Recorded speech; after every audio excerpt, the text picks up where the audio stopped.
Hello students, welcome back to my channel. তো আজকে তোমাদের ক্লাস 7-এর কোষে দেখি 2.3-র যে বাকি অঙ্কগুলি ছিল, আজকে এই অঙ্কগুলি নিয়ে আমরা আলোচনা করব। 12, 13, 14 এর আগে আমি 1 থেকে 11 অবধি সলভ করেছিলাম। যারা দেখোনি, আমি নিচের ভিডিও ডেসক্রিপশানে আমি লিঙ্ক দিয়ে দেবো, তোমরা সেখান থেকে দেখে নিতে পারো। তো 12টা বলেছে আমাদের গ্রামে রাস্তা তৈরির জন্য পরপর 4 বছরের খরচের অনুপাত 2:4:3:2 হয় এবং ওই 4 বছরে যদি 132 লক্ষ টাকা খরচ হয়, তবে হিসাব করে দেখি দ্বিতীয় বছরে কত টাকা খরচ হয়েছে। আবার বলেছে প্রথম ও তৃতীয় বছরে মোট কত টাকা খরচ হয়েছে হিসাব করি। তাহলে আমাদের এইখানে পরপর 4 বছরে, অর্থাৎ প্রথম, দ্বিতীয়, তৃতীয়, চতুর্থ, এই 4টে বছরে অনুপাতটা দিয়ে দিয়েছে। আর বলেছে যে মোট টাকা খরচ হয়েছিল 132 টাকা, 132 লক্ষ টাকা, সরি। তাহলে এইখান থেকে আমরা মোট অনুপাত বার করে মোট অনুপাত বার করব, তারপর সেটা ভাগার বের করব। ভাগারটা বার করা হয়ে গেলে আমরা কি করব, প্রথম বছরের খরচটা পেয়ে যাব, দ্বিতীয় বছরের খরচটা পেয়ে যাব, আবার তৃতীয় বছরের খরচটাও পরপর 4 বছরের খরচটা আমরা পেয়ে যাব। সেখান থেকে দ্বিতীয় বছরের খরচটা প্রথমে পেলাম, তারপর আবার বলেছে প্রথম ও তৃতীয় বছরের মোট। এবার যে আমি সেটা খরচের প্রথম আর তৃতীয় পাবো, সেটা যোগ করে যেটা পাবো সেটা আমাদের হবে অ্যান্সার। তাহলে আমি 12টা করছি। দেখো, দেওয়া আছে মোট খরচ হয়েছে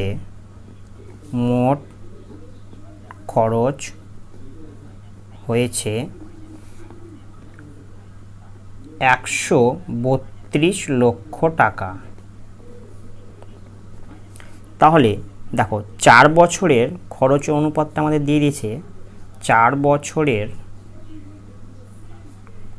খরচের অনুপাত সমান সমান 2:4:3:2। তাহলে আমরা প্রথমে মোট অনুপাতটা বার করে নেব। মোট অনুপাত সমান 2 + 4 + 3 + 2 সমান হলো 4 দিয়ে 6 আর 3 2 11। তাহলে প্রথম বছরের খরচটা আমরা পেয়ে যাব। তাহলে অতএব প্রথম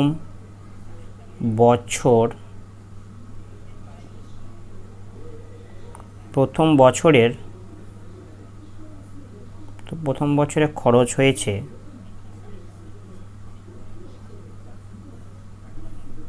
দেখো, প্রথম বছরের খরচটা কত, মোটটা কত আমাদের 132।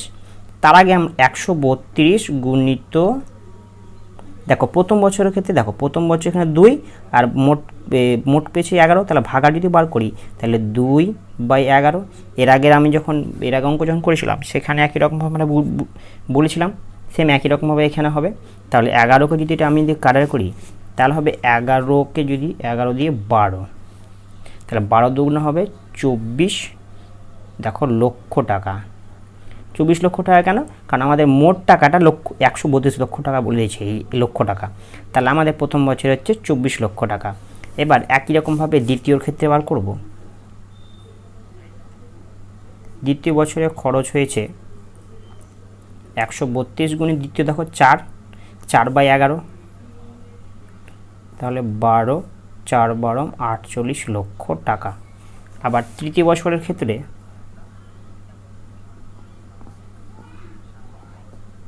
তৃতীয় বছর 3/11, তাহলে 132 গুণিত 3/11 সমান, এগুলো হচ্ছে আনুপাতিক ভাগহার। এগুলো সবসময়গুলো আনুপাতিক ভাগহার।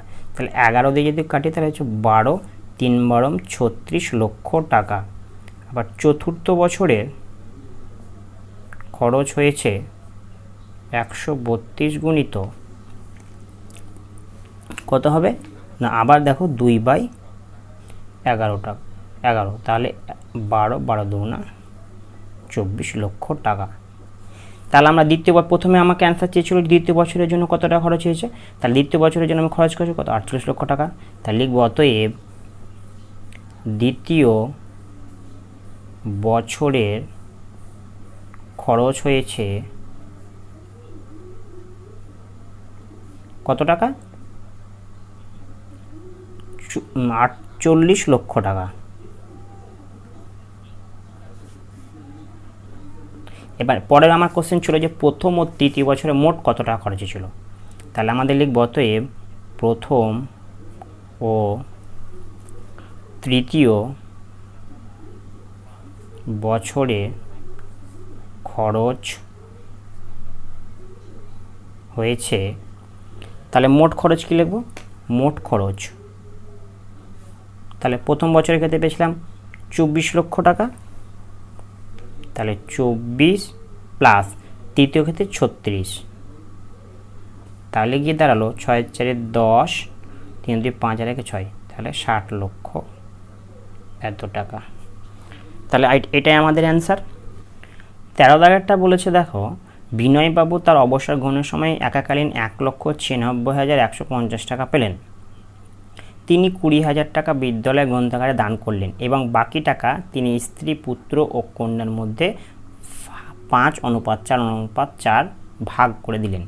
হিসাব করে দেখি কে কত টাকা পেলেন।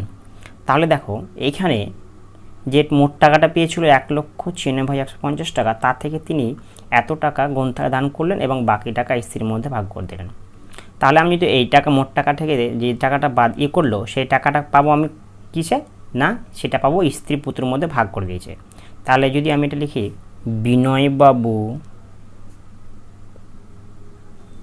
বিনয়বাবু মোট টাকা পেলেন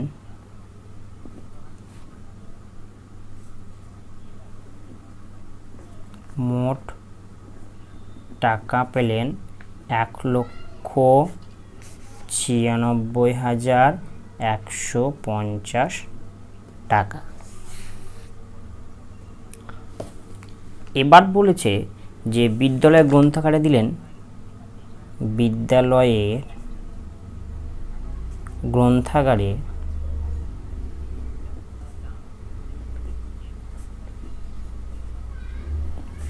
20,000 টাকা।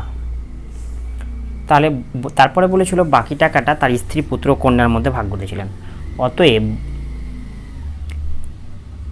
তিনি স্ত্রী, পুত্র ও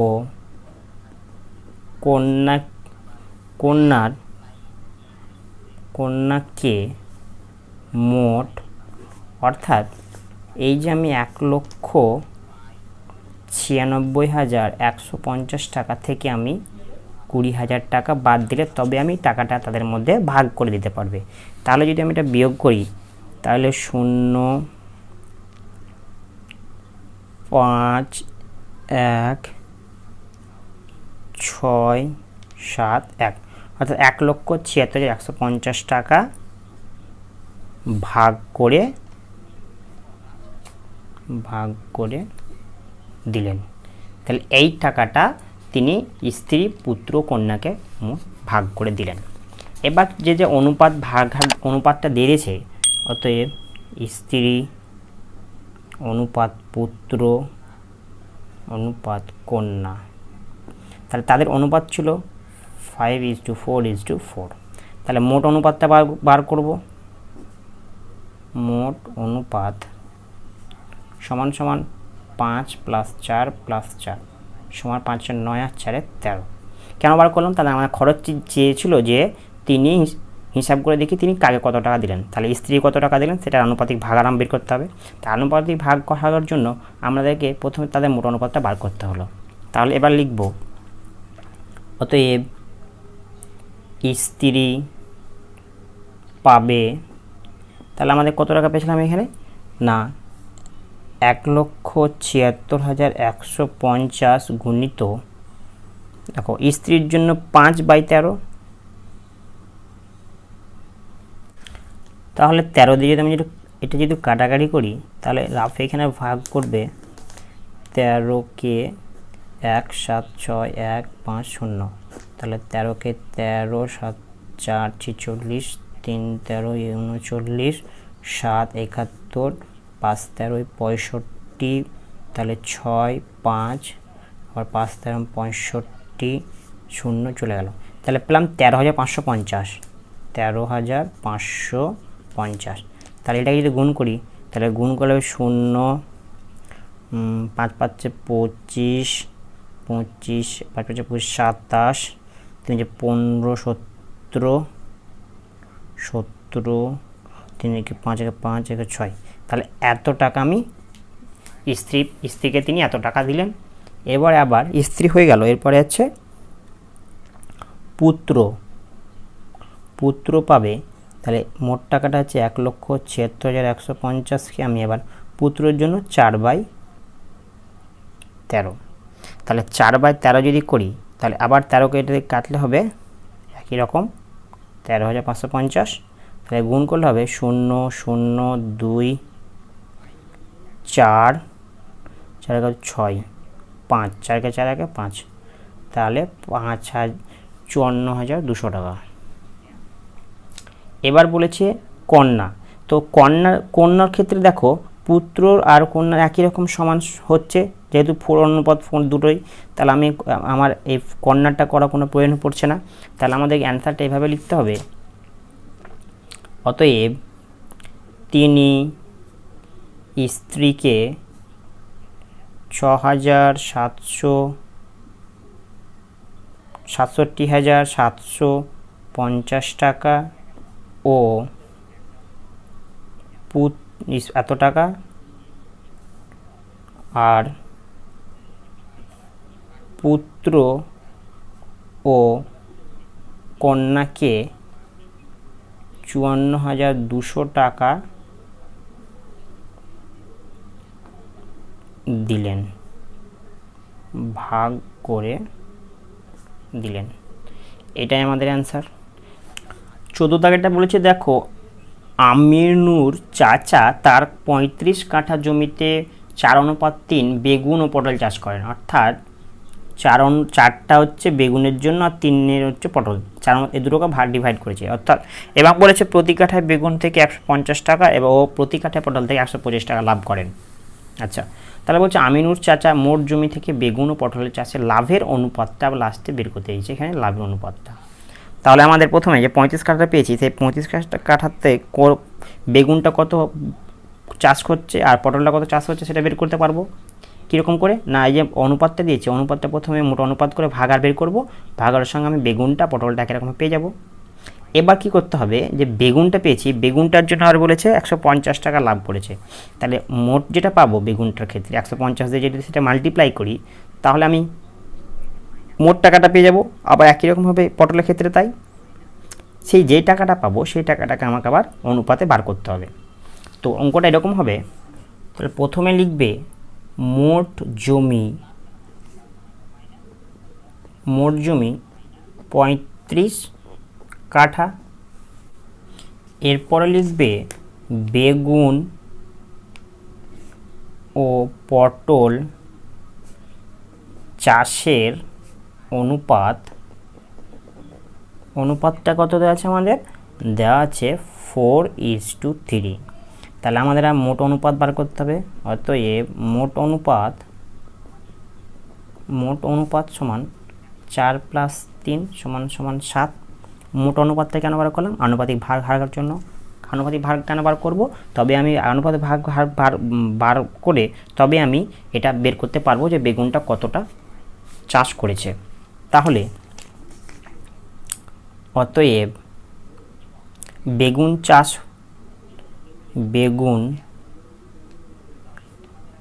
চাষ হয়েছে, তাহলে মোট জমি ছিল 35 কাঠা, তার বেগুনের ক্ষেত্রে হচ্ছে 4/7 সমান 5 7 35 সমান 20 কাঠা।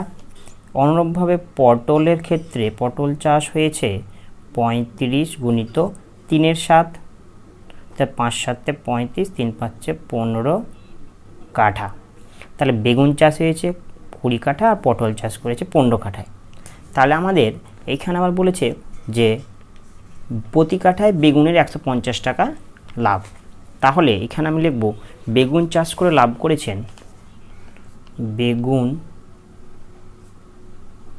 চাষ করে লাভ করেছেন, তাহলে বেগুন চাষ করে লাভ করেছেন, বেগুন কত কাঠায় চাষ করেছিল 20, আর লাভ করেছে কত, লাভ করেছে প্রতি কাঠায় 150 টাকা, 150। তাহলে যদি গুণ করি 15 2 30, তাই 0 0 0 3000 টাকা। এবার বলছে পটল পটল চাষ করে লাভ করেছেন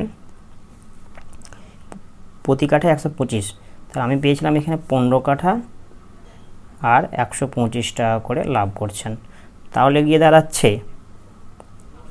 5, 35, 75, 75 আর 224, তাহলে এখানে 1875 টাকা। তাহলে এটা আমরা পেলাম লাভ করে। তাহলে বেগুন চাষ করে লাভ হলো এত টাকা আর পটল চাষ করে এত টাকা। এবার বলেছে যে এই টাকাটা তাদের অনুপাতে হিসাব করতে বলেছে। তাহলে আমরা লিখব অতএব বেগুন ও পটল চাষ করে লাভ হয়েছে, লাভের অনুপাত কত হবে? 3000 অনুপাত 1875। তাহলে এটা যদি আমি কাটাকাটি করি, তাহলে 5 দিয়ে যদি আমি করি, এটা 5, 6, 30, 0, 0, 5 দিয়ে 3, 5, 15, 8 থেকে 5 বাদ 3, 37, 5 দিয়ে যদি করি আমি 18, 775, 3, 5, 15, 8 থেকে 5 বাদ 3, 37, 5, 7, 35, 7 থেকে 5 বাদ 2, 25, 5, 5, 25, তাহলে গিয়ে যাচ্ছে 375। তাহলে আবার যদি 5 দিয়ে করি, 5 বরম 60 আর 5, 7, 35, 5, 5, 25। এবার 5 দিয়ে যদি করি, 5, 40, 200, 5, 15, 75, এইখানে হবে 24, তাহলে হবে 3, 8, 24, 3, 5, 15। এটাই আমাদের আনসার। আপাতত আজকে এই পর্যন্তই, দেখা হচ্ছে আবার নতুন ভিডিওতে। ধন্যবাদ।